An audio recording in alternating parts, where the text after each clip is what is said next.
आज जिस शख्स से हम बोकारो रिपोर्ट्स की टीम आपको मुलाकात कराने जा रहे हैं, अगर उनके भूतकाल की बात की जाए तो वो भी हमारे जैसे, उन्होंने भी जनता की समस्याओं को आगे लाने का काम किया। अब ऐसी क्या सोच आई जो उन्होंने अब जन समस्याओं का समाधान करने का सोचा। आज मैं आपसे मिलाने जा रहा हूं विजय सिंह जी से, जिन्होंने अभी हाल ही में उन्होंने ज्वाइन किया है जन अधिकार पार्टी को, और वो हमारे झारखंड राज्य के प्रदेश के अध्यक्ष, उपाध्यक्ष हैं और साथ ही साथ प्रवक्ता भी हैं। तो आइए मिलाते हैं आपको विजय सिंह जी से और जानते हैं क्या वो सोच थी जो उन्होंने सोचा और वो आगे आए। तो सबसे पहले तो आपको जोहार, नमस्कार, प्रणाम। सुमन जी, आपका भी बहुत बहुत जोहार, नमस्कार, और आपके दर्शकों को भी बहुत बहुत मेरा प्रणाम। सारी बातें हम करने से पहले सबसे पहला जो सवाल मेरे जहन में जो आ रहा है इस वक्त, जो मैं चाहूँगा कि आप जनता को बताएं। सर, आप भी पत्रकारिता में थे, आप पत्रकार हैं, तो ऐसी क्या सोच आई जिसको आपने देखा और सोचा तो आप आगे आए कि अब जन समस्या को दिखाना ही नहीं है, अब समाधान करने की बात करनी है। शुभम जी, देखिए, सबसे पहली बात कि 21 साल के पत्रकारिता के बाद और राजनीति को और दूसरी चीज़ों को, समाज की समस्याओं को, जनता की समस्याओं को समझने के बाद मेरे मन में लगा कि सिस्टम का हिस्सा बनना चाहिए। सिर्फ सवाल पूछने से काम नहीं चलेगा, अब जवाब देने की बारी है। जवाब देने का प्रयास करना चाहिए और उसके लिए कोई सामाजिक संगठन, कोई राजनीतिक प्लेटफॉर्म चाहिए था। और जब मुझे आमंत्रण मिला, जो हमारे प्रदेश के अध्यक्ष हैं डॉक्टर पी नैयर जी, उन्होंने मेरे सामने जब प्रस्ताव रखा तो मैंने 2 दिन का समय लिया, मैंने विचार किया, और जिसके बाद जो राष्ट्रीय अध्यक्ष हैं हमारे पप्पू यादव जी, उन्होंने पटना से मुझसे बात की और मुझे आमंत्रित किया कि आप प्रदेश में आइए और एज ए उपाध्यक्ष और पार्टी के प्रवक्ता के तौर पर आप कामकाज को संभालिए। मुझे भी एक प्लेटफॉर्म की ज़रूरत थी, इसलिए मैंने इसको स्वीकार किया। जनता के लिए अब सवाल पूछना नहीं है, अब उनके लिए समाधान भी ढूंढना है। यही कारण था कि मैं पत्रकारिता से राजनीति के क्षेत्र में आ गया। सर, अगर बात की जाए तो हमारे राज्य में भी हमारे पास राष्ट्रीय पार्टी भी हैं, और आपके अगर ताल्लुकात की बात की जाए तो वहाँ भी अच्छे ताल्लुकात हैं। तो आपने ऐसे बड़े पार्टीज़ को ना चुनकर और जन अधिकार पार्टी, जो अभी रीजनल पार्टी है, उसको चुनने का सोचा। देखिए, राष्ट्रीय पार्टियों में अभी चूँकि मैं शुरुआत कर रहा था राजनीति में, और राष्ट्रीय पार्टियों में भीड़ बहुत ज़्यादा है।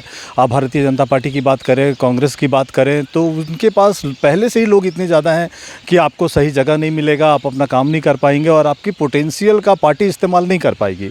और मुझे चाहिए था कि कोई रीजनल पार्टी आए जो मुझे काम करने का अवसर दे, ताकि मैं खुद को फ्लोरिश करूं, पार्टी के जो प्लान्स हैं, जो पार्टी की जो आइडियोलॉजी है, उनको जनता के सामने खुल के रख सकूं। इसलिए मैंने रीजनल पार्टी को चुना, ताकि काम करने का मुझे अवसर मिले और मैं अपनी उपयोगिता समाज के लिए, राज्य के लिए साबित कर पाऊं। सर, आपने ये तो बहुत बखूबी बताया जो आपकी सोच थी और जो कारण था आज पार्टी ज्वाइन करने का। सर, अब हम फील्ड की बात करते हैं। आप पत्रकार हैं सर, आपने भी भ्रमण किया क्षेत्रों में। समस्याओं के रूप में जो मुख्य तौर पे समस्याएं हैं, वो आप आज की तारीख में आप क्या गिनते हैं? शुभम जी, सबसे पहली बात कि इस सवाल का जवाब मुझे लिमिटेशन में देना पड़ेगा, क्योंकि हमारे राष्ट्रीय अध्यक्ष बैठे हुए हैं वहाँ पटना में। बिहार की अपनी एक इकाई है और झारखंड की जो प्रदेश इकाई है तो उसकी अपनी एक सीमाएं हैं, और जो प्रवक्ता हूँ मैं झारखंड से, तो झारखंड के कॉन्टेक्स्ट में ही मैं बात करूँगा। तो झारखंड के कॉन्टेक्स्ट में अगर समस्याओं की अगर बात करें तो यहाँ पर रोज़गार को लेकर के, विस्थापन को लेकर के नियोजन नीति अब तक बन नहीं पाया, बेरोज़गारी है, लोग पलायन कर रहे हैं। कुछ दिन पहले भी हम लोग पिंडा जोड़ा गए थे, वहाँ एक अरविंद बावरी हैं, उनका डेथ हुआ था। मजदूरी करने के लिए झारखंड का कोई बेटा जब बाहर के राज्यों में जा रहा है तो सिस्टम पे एक सवाल उठता है कि 23 साल के झारखंड में अब तक क्या कुछ हुआ कि अब भी लोगों के सामने रोज़गार नहीं है, अब भी लोग दूसरे राज्यों में पलायन कर रहे हैं। शिक्षा की जो स्थिति है वो सर्व शिक्षा अभियान के बाद कुछ पटरी पे आई है, मगर वो MDM के कारण उलझा हुआ है। मिड डे मील के कारण जो राज्य की जो शिक्षा व्यवस्था है उसको उलझा दिया गया है। स्वास्थ्य की अपनी समस्या है कि अगर आप सरकारी अस्पताल में जाते हैं तो वहाँ की जो समस्या है किसी से छिपी नहीं है। प्राइवेट अस्पताल में जाइए तो आपका सारा संपत्ति बिक जाएगा। तो बहुत सारी चीज़ें हैं, एजुकेशन है, अनएम्प्लॉयमेंट है, और यहाँ पे law and order, organised crime, Jharkhand के कॉन्टेस्ट में बहुत सारी चीज़ें हैं जिसको लेकर के कि पार्टी हम लोग बार बार उठाएंगे इन सब चीज़ों को, और एक एक करके हम लोग कोशिश करेंगे कि चूँकि हमारी बहुत छोटी पार्टी है, फिर भी हम लोग अभी संगठन का विस्तार करने जा रहे हैं, और हम लोग कोशिश करेंगे कि जनता, खासकर झारखंड के जो मुद्दे हैं वो राज्य सरकार के सामने आए और राज्य सरकार के जरिए राज्यपाल तक पहुँचे, ताकि जो संवैधानिक मुखिया हैं इस राज्य के, अभी पिछले दिनों हम लोगों ने मुलाकात की है महामहिम राज्यपाल के साथ, हम लोगों ने भी उनके सामने बहुत सारी बातें रखी हैं। तो कुल मिलाकर के जो जनता की समस्याएं हैं, जो झारखंड के इश्यूज़ हैं, उनको हम लोग टारगेट करेंगे, उनको हम लोग उठाने का काम करेंगे। अगर हम वर्तमान स्थिति की बात करें, जब से हमारे जो नवनियुक्त सीएम जेएमएम सरकार के जब से वो आए कार्य में, 2 साल सर लॉकडाउन था और हर जगह था, जिसकी समस्या सबको दिखी और सभी ने स्वीकारा भी उस चीज़ को। मगर उसके बाद 3 साल सर काम करने के लिए काफ़ी होते हैं। और अगर हम देखें अपने प्रदेश की बात करें, झारखंड प्रदेश की बात करें, तो लगातार यहाँ पे अवैध खनन बढ़ता रहा। स्वास्थ्य के बारे में बात कही, आपने भी बात की। साथ ही साथ सर अगर हम शिक्षा की तरफ देखें तो शिक्षा भी एक बहुत बड़ा मसला बना हुआ है। अगर हम ग्रामीण क्षेत्रों की बात करें तो, साथ ही साथ अगर हम लगातार अपने राज्य में देखें तो प्राइवेट सेक्टरों को ज़्यादा बढ़ाया गया। अगर हम अपने ग्रामीण क्षेत्रों के स्कूलों को भी देखते तो वहाँ से भी कई प्रतिभाशील बच्चे आगे बढ़ सकते थे, वो भी नहीं बढ़े। फिर लगातार हमने देखा कि झूठ पे झूठ, अगर हम वादा खिलाफी की बात कर रहे हैं सर, भाषा विवाद को देख ले या 1932 को देख ले, सब में सरकार ने तो बढ़ चढ़ के कहा कि हम दिलाएंगे, हम हैं, वो हैं। उनके साथ उन्होंने विज्ञापन में भी दिया था कि हम ये लागू करवाएंगे। अगर हम सारी चीज़ों को देखें तो वो जस का तस है सर। सोनू जी, आपने बहुत सारे सवालों को एक साथ ले लिया है। हम शुरुआत कर रहे हैं 1932 से। 1932 देखिए, झारखंड मुक्ति मोर्चा के लेड यहाँ पे महागठबंधन की सरकार है। सबको पता है कि 1932 झारखंड मुक्ति मोर्चा का कोर इशू है, उनके मैनिफेस्टो में है ये चीज़। और अभी जयराम महतो के नेतृत्व में युवाओं ने जिस ढंग का आंदोलन पूरे राज्य के अंदर छेड़ा, झारखंड मुक्ति मोर्चा के लिए बहुत कंफर्टेबल पोजीशन हो गया 1932 को लेकर के एक स्टैंड लेने का। यही नतीजा है कि आपने देखा होगा कि विधानसभा से वो संकल्प पास हो गया। ये और बात है कि वो राज्यपाल के यहाँ से टर्न डाउन हुआ, बाद में हाई कोर्ट से भी टर्न डाउन हुआ। इसके पीछे जो मुख्यमंत्री हैं झारखंड के, उनकी अपनी पीड़ा है कि उनके पास लोग नहीं है, लीगल टीम अच्छी नहीं है कि इस तरह की चीज़ों को बैक कर सके। तो खैर ये उनकी बातें हैं। अब रह गई शिक्षा को लेकर, बेरोज़गारी को लेकर के, तो शिक्षा को लेकर के सबसे पहली बात कि सरकारी जो सिस्टम है उसके बारे में क्या ही कहना। प्राइवेट में शिक्षा बहुत महंगी है। अनएम्प्लॉयमेंट को लेकर के मेरी जो अपनी सोच है कि जब से ये अप्रेंटिसशिप का जो कॉन्सेप्ट आया है और इसके अलावा जो कॉन्सेप्ट आया है ये आपका आउटसोर्सिंग को लेकर के, तो अस्थाई नौकरी में ग्रहण लग गया। क्योंकि राज्य सरकार हो, केंद्र सरकार हो, इवन रेलवे की भी बात करो, बोकारो स्टील, अभी हम लोग बोकारो में बात कर रहे हैं तो बोकारो स्टील का अगर हम लोग उदाहरण देते हैं तो यहाँ पे 450 से ज़्यादा कंपनियाँ हैं जो काम कर रही हैं मेंटेनेंस को लेकर के। उसमें से दर्जनों कंपनियाँ हैं जो मैन पावर सप्लाई कर रही हैं। यहाँ पे स्टेट गवर्नमेंट में सारे जो ऑफिसेज हैं वहाँ पर जो मैन पावर सप्लाई हो रहा है वो आउटसोर्सिंग कंपनी के द्वारा हो रहा है। तो जब 7,000, 8,000, 10,000, 9,000 में अगर काम करने वाले लोग अगर मिलेंगे तो आपको 60,000, 70,000 का नौकरी कहाँ से मिलेगा। सरकार का काम तो रुक नहीं रहा है, जो उत्पादन इकाइयाँ हैं उनका काम नहीं रुक रहा है। तो कम पैसे में अगर मैन पावर अगर अवेलेबल है तो फिर महंगा कोई लेबर कॉस्ट दे करके परमानेंट एम्प्लॉयमेंट जनरेशन का जो काम है वो नहीं होगा। तो आउटसोर्सिंग और जो अप्रेंटिसशिप का जो कॉन्सेप्ट है ये बहुत मतलब कह सकते हैं कि एक ब्लैक स्पॉट है बड़े पैमाने पर एम्प्लॉयमेंट जनरेशन को लेकर के। इससे तो ये भी माना जा सकता है कि यहाँ पे गरीबों के साथ ये छल किया जा रहा है। देखिए, गरीबी का जहाँ तक सवाल है, ये पता है कि जो पर कैपिटा इनकम जो होना चाहिए था स्टेट के अंदर वो नहीं है। झारखंड संसाधन बहुल राज्य होने के बावजूद एक गरीब राज्य है। इसका मतलब है कि जो पॉलिटिकल लीडरशिप रहा है झारखंड में, पॉलिटिक्स का मतलब क्या है? पॉलिटिक्स का मतलब है कि सोशो इकोनॉमिकल जो प्रॉब्लम्स हैं उनको रिजॉल्व किया जाए, उनको सॉल्व किया जाए। समाज के अंदर जो सामाजिक आर्थिक विषमता है उसको ख़त्म किया जाए, उस पर काम किया जाए, तब आपकी राजनीतिक सार्थकता है। आप सामाजिक रूप से लोग पिछड़ रहे हैं, उनकी आमदनी घट रही है, तो सामाजिक रूप से कभी भी और आर्थिक रूप से अगर आपके नागरिक अगर पिछड़े हुए हैं तो कभी ये नहीं कहा जा सकता है कि ये गुड गवर्नेंस है। तो कुल मिलाकर के 23 साल के झारखंड में कोई एक ऐसी सरकार नहीं आई जो गरीबों को लेकर, देखिए 5 किलो चावल दे देना या उनको 1,000 रुपये का पेंशन दे देना, इनसे बहुत ज़्यादा कुछ होने वाला नहीं है। जब तक आप उनके पर कैपिटा इनकम को, राज्य के अंदर प्रोडक्टिविटी को, अगर एम्प्लॉयमेंट जनरेशन को लेकर के अगर आप पॉलिसी मैटर अगर डिस्कस नहीं करेंगे तो फिर इसमें सॉल्यूशन होने वाला है नहीं।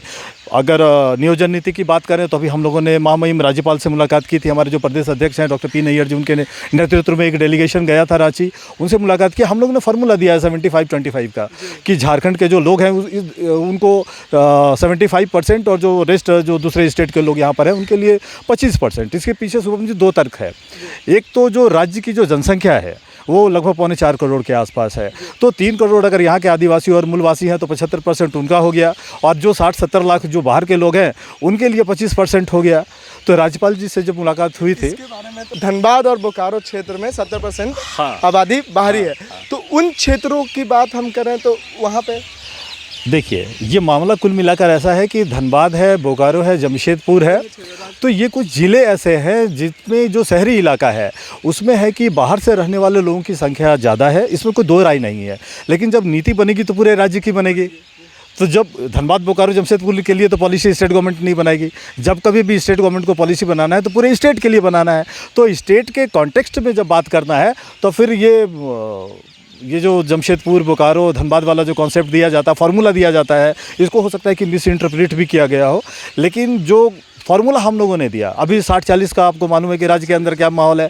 दुमका में हेजिटेशन हो गया, संथाल प्रोग्राम में एक लंबा हेजिटेशन चला, लोगों की गिरफ्तारी हुई है, कईयों पर केस हो गया।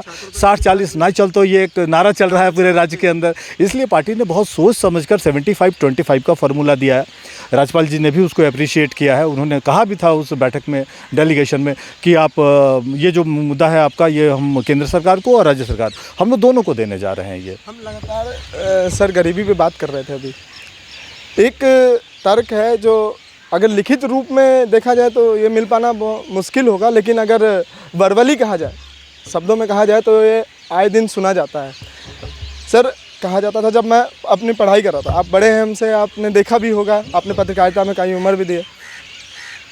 झारखंड कहा जाता है बाहर में, जब हम बाहर पढ़ाई कर रहे थे, कि तुम्हारा राज्य तो खनिज के मामले में सबसे रईस है, अमीर राज्य है तुम्हारा।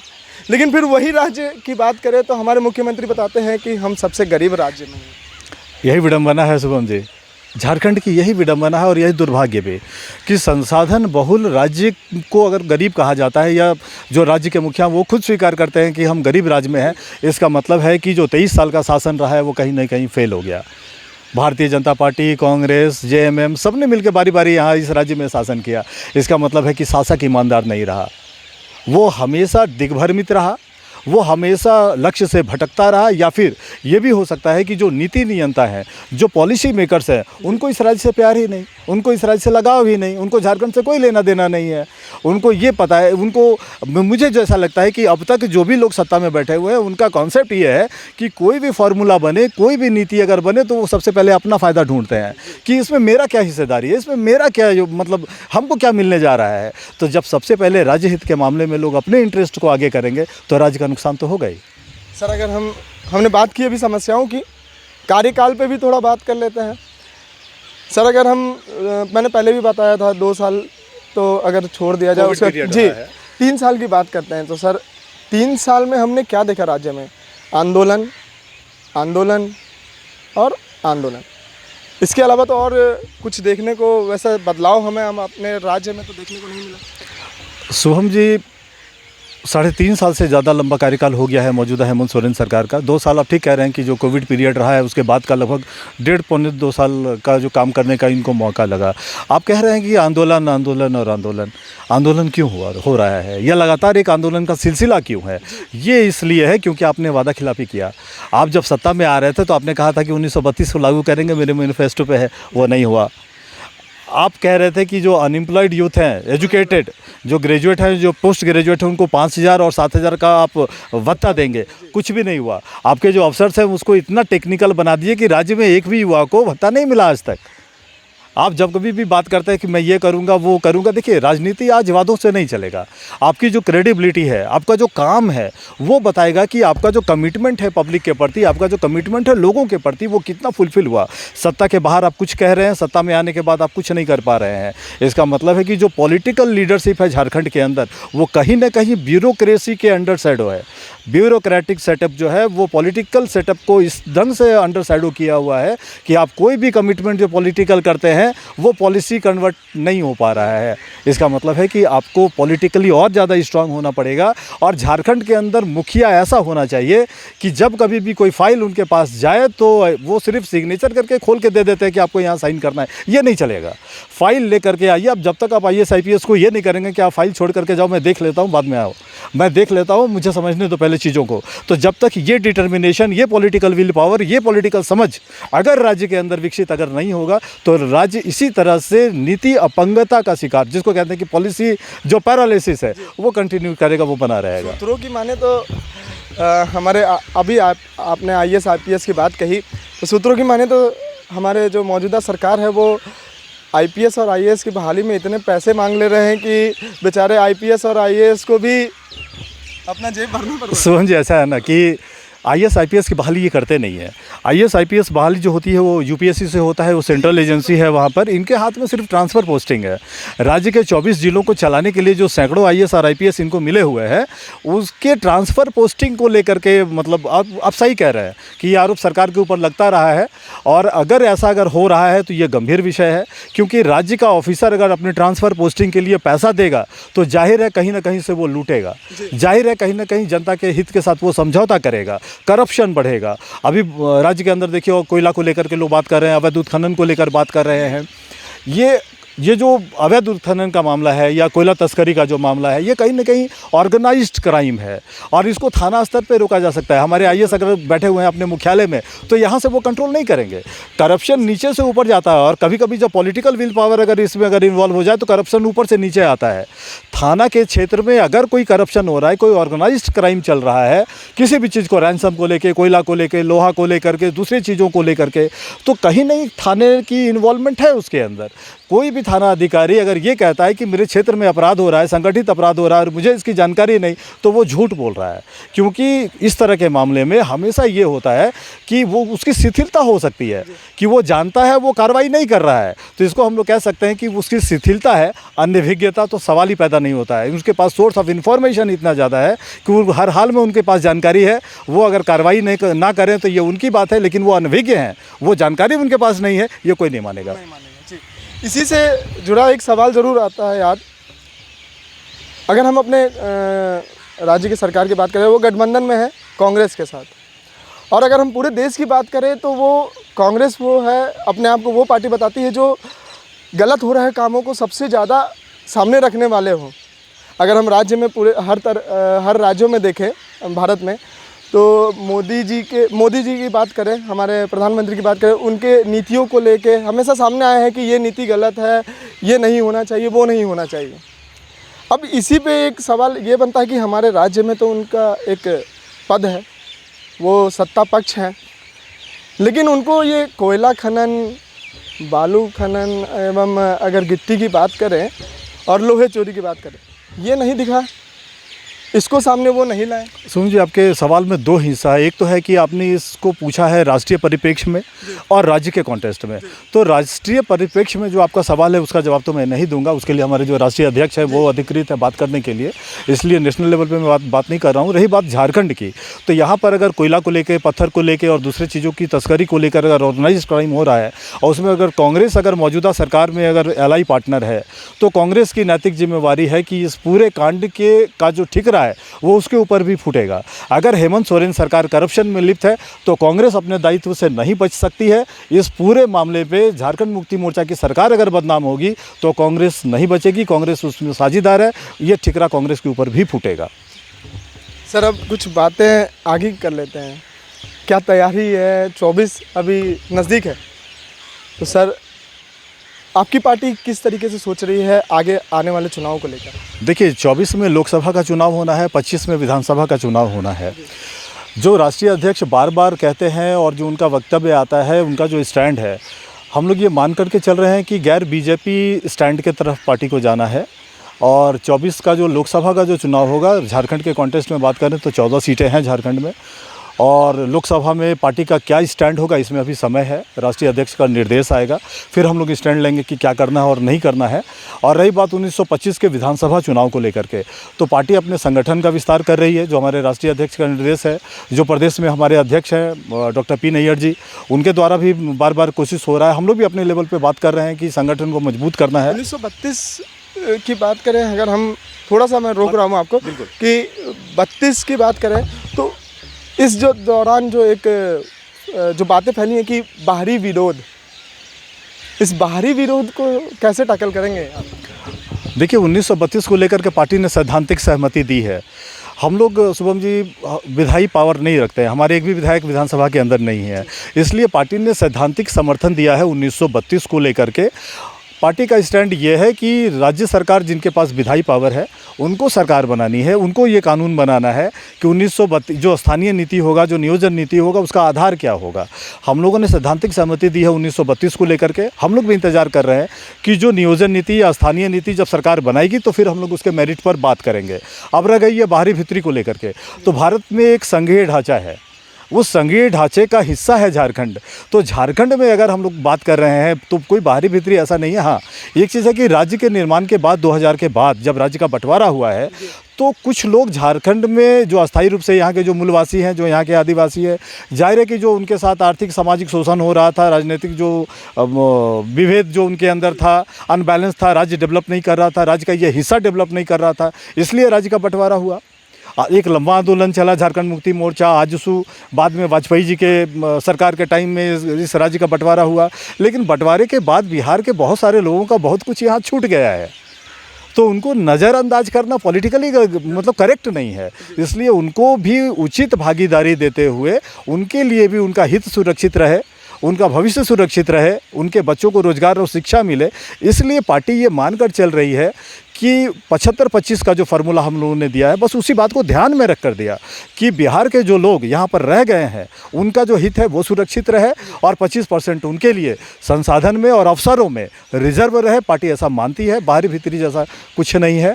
कुछ पॉलिटिकल स्टैंड कुछ लोगों का हो सकता है, बट पार्टी का इस बाहरी भीतरी के मामले पर कोई खास स्टैंड नहीं है। एक जाने से पहले एक और सवाल सर, अगर पुराने इतिहास को देखा जाए हमारे झारखंड को, तो कितना चांसेस है कि इस बार फिर से जेएमएम की सरकार आ सकती है? देखिए, ये बहुत टफ सवाल है। टफ सवाल इसलिए शुभम जी क्योंकि आपको याद होगा कि ये सरकार आई क्यों। रघुवर सरकार के टाइम में भारतीय जनता पार्टी की सरकार जब थी तो उस वक़्त एरोगेंस का आरोप लगा रघुवर जी के ऊपर कि ये शासक घमंडी है, अफसर के साथ, दूसरे लोगों के साथ मिसबिहेव करते हैं, लोगों का कदर नहीं करते हैं। सेविका सहायिका को लेकर के बातें थी, पारा टीचर्स को लेकर के बातें थी। तो एक सत्ता के खिलाफ एक लहर था, लेकिन ये लहर भारतीय जनता पार्टी के खिलाफ कम था, रघुवर जी के खिलाफ ज़्यादा था। तो उस एंटी इनकम्बेंसी का जो पार्शियल असर पड़ा उसका आविर्भाव है झारखंड मुक्ति मोर्चा के नेतृत्व में मौजूदा गठबंधन की सरकार। और अब जब चुनाव जब आने वाला है तो मैं वही बात कर रहा हूँ कि झारखंड मुक्ति मोर्चा की जो मौजूदा सरकार है उसको चाहिए कि आपने जो वादे किए हैं जनता के साथ आपको पूरा करना चाहिए। आपने कहा है नियोजन नीति, आपने कहा है विस्थापन और रोजगार की नीति, आप स्थानीयता की परिभाषा नहीं दे पा रहे हैं, किस दबाव में नहीं दे पा रहे हैं ये आप जानिए। आपने बेरोजगारी भत्ता की बात की थी, करप्शन की बातें हो रही हैं, आपके ऊपर माइनिंग अवैध खनन को लेकर हुआ है, आपके कई अफसर जेल में हैं, आपके जो कई करीबी हैं वो जेल के अंदर है। अभी हाल में ये आरोप लग गया कि पंकज मिश्रा जी जेल से रहकर साहिबगंज में अवैध खनन करा रहे हैं। तो ये सिस्टम में चल क्या रहा है? आपको अगर दोबारा वापस सत्ता में अगर आना है तो इन सब चीज़ों को ठीक ठाक करना पड़ेगा। एक लॉस ये कितना भारी पड़ेगा उन पे? निश्चित तौर पे राजनीतिक नुकसान होगा उनको। जो हमारे शिक्षा मंत्री जो अब नहीं रहे हमारे, ऐसी हालात में उनका चला जाना। देखिए, जहाँ तक जगन्नाथ दा का सवाल है, मैं पर्सनली भी कई बार उनसे मिला हूँ। एक जुझारू नेता, उनके नाम के साथ टाइगर जुड़ा हुआ है, वाकई एक टाइगर। मैं उनको 2-3 चीज़ों के लिए विशेष रूप से याद करता हूँ कि झारखंड मुक्ति मोर्चा का एक ऐसा पिलर जो हमेशा 1932 को लेकर खड़ा रहा। मैं पॉलिटिकल क्रेडिबिलिटी की बात करता हूँ, हो सकता है कि 1932 कुछ लोगों को सूट ना करता हो, लेकिन जब पार्टी लाइन की बात आई तो हमको लग रहा है कि झारखंड मुक्ति मोर्चा में 1932 को लेकर जितना मुखरता से जगन्नाथ दा खड़ा रहा है उतना कोई खड़ा नहीं रहा, कोई नहीं। और मैं उनकी शव यात्रा में शामिल था, मैं गया था, मैं श्रद्धांजलि देने के लिए मैं उस काफिले में था। शुभम जी, आप विश्वास नहीं करेंगे कि जिस ढंग का जनसैलाब मैंने देखा, ये जन नेता का मतलब एक जाना है।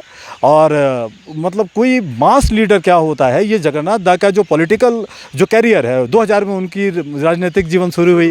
पहली बार वो चुनाव लड़े 2000 में, वो हार गए समता पार्टी के टिकट पे, लेकिन 2005 से लेकर के टिल डेट आज तक जब वो दिवंगत हुए तब तक वो मतलब विधायक रहे झारखंड मुक्ति मोर्चा के। और झारखंड मुक्ति मोर्चा के बहुत मजबूत पिलर थे, आज वो नहीं है। पार्टी की ओर से एक बार फिर से मैं उन्हें विनम्र श्रद्धांजलि अर्पित करता हूँ। कोई संदेश जो जनता को देना चाहेंगे? जनता के लिए, झारखंड के लोगों के लिए तो एक ही बात है कि आप पॉलिटिकली अवेयर हो जाइए। राजनीतिक रूप से आपको जागरूक होना पड़ेगा। जो संता में बैठे लोग जब आपसे वादा करते हैं तो आंख बंद करके भरोसा करने से पहले ज़रा उसकी क्रेडिबिलिटी को चेक कीजिए कि जो राजनेता कह रहा है या जो पार्टियां कह रही हैं उसकी साख क्या है, जनता से जो किए जा रहे वादे हैं वो कितने प्रैक्टिकल है। अनप्रैक्टिकल वो 15 लाख का जो हर खाते में आ जाएगा वो सबको पता था कि ये प्रैक्टिकल संभव नहीं है। तो इस तरह के वादों से लोगों को बचना चाहिए और शासन सत्ता के ऊपर इतना कम से कम जनता का भय होना चाहिए कि अगर सही ढंग से अगर लोग काम ना करें तो सरकारें बदली जा सकती हैं। झारखंड के लोगों को आपके मंच के माध्यम से, आपके चैनल के माध्यम से मैं 2 बातें कहना चाहता हूं कि राजनीतिक रूप से आप मैच्योर हो जाइए, अपने हित को सर्वोपरि मानते हुए राजनीतिक लोगों के ऊपर अंकुश बनाए रखिए, शिक्षा और स्वास्थ्य को लेकर जागरूक रहिए और सबसे पहली और सबसे आखिरी चीज़ कि अपना ध्यान रखिए, राज्य को मजबूत कीजिए, राज्य के प्रति प्रेम रखिए और यहाँ के जो लोग हैं उनको अपने भविष्य को लेकर चिंता होनी चाहिए। ताकि मैं अब चूँकि मीडिया से राजनीति में आ गया हूँ तो कम से कम ये दायित्व तो सभी लोगों का है कि झारखंड के लोग राजनीतिक लोगों के ऊपर एक नज़र रखें, उनके ऊपर एक अंकुश जरूर रखें। जी, आप अभी मिले विजय सिंह जी से, जन अधिकार पार्टी के प्रदेश उपाध्यक्ष एवं प्रवक्ता।